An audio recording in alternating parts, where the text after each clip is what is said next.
দৃশ্যত মনে হচ্ছে যে আসন ভাগাভাগির জন্য এই জামাতের জোট ভেঙে গেল। আসলে কি শুধু আসন ভাগাভাগি, না কোনো আদর্শিক কারণ আছে?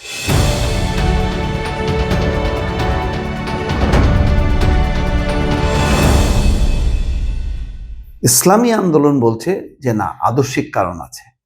সেটা কি?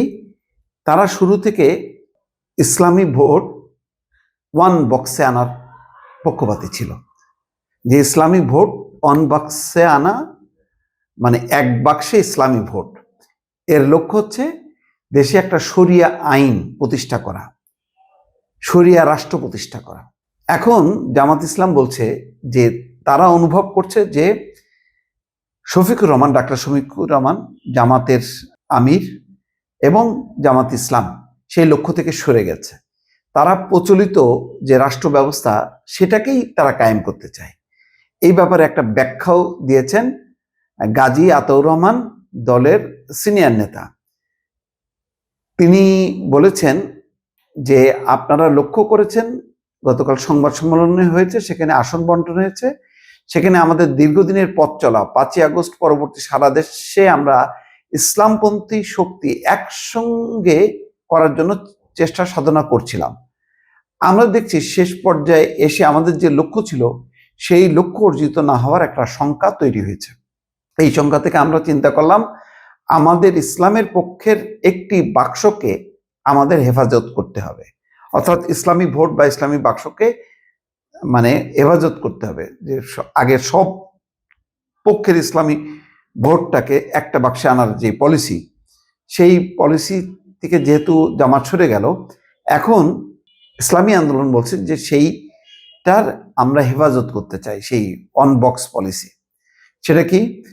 জামাত ইসলামীর আমির ডাক্তার শফিকুর রহমান স্পষ্ট করে বলেছেন তারা ক্ষমতায় গেলে প্রচলিত আইন অনুযায়ী রাষ্ট্র পরিচালনা করবে, প্রচলিত আইন অনুযায়ী, অর্থাৎ এই গণতান্ত্রিক সিস্টেম অনুযায়ী তারা রাষ্ট্র পরিচালনা করবে।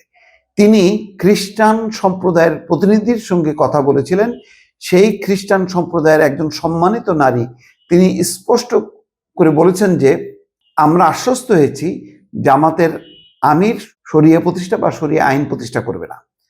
এই ওয়াদা তিনি করেছেন, এই জন্য আমরা আশ্বস্ত হয়েছি। এই বিষয়টা যখন আমরা জানতে পারলাম, তখন আমরা স্পষ্ট হয়ে গেলাম যে আমরা যে লক্ষ্য নিয়ে চলেছি সেই লক্ষ্য অর্জিত হবে না। কারণ আজ যখন রাষ্ট্র ক্ষমতায় যাওয়ার মতো একটা পরিবেশ পরিস্থিতি তৈরি হয়েছে, এখন যারা প্রধান শক্তি তারাই যদি ইসলামের সমান আদর্শ থেকে ভিন্ন দিকে চলে যায়, যদি ইসলামী আইনের প্রতি তাদের আস্থা না থাকে, তাহলে আমরা যে কর্মী সমর্থক সারা দেশে ইসলামের পক্ষে কাজ করে যাচ্ছি সেই স্বপ্নই থেকে যাবে।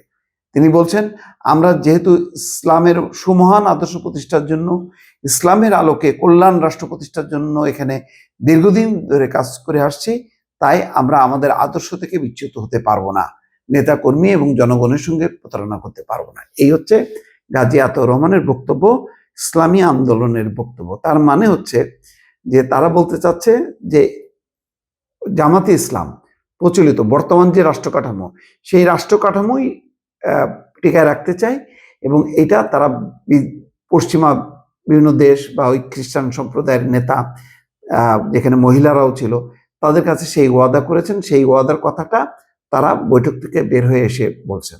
সুতরাং তারা মনে করছেন যে জামাত ইসলামকে নিয়ে শরিয়া আইন প্রতিষ্ঠা করা বা ইসলামী আদর্শিক রাষ্ট্র, কল্যাণমূলক রাষ্ট্র প্রতিষ্ঠা করা সম্ভব হবে না। এই আদর্শিক মতদ্বৈততার কারণে তারা সরে গেছে।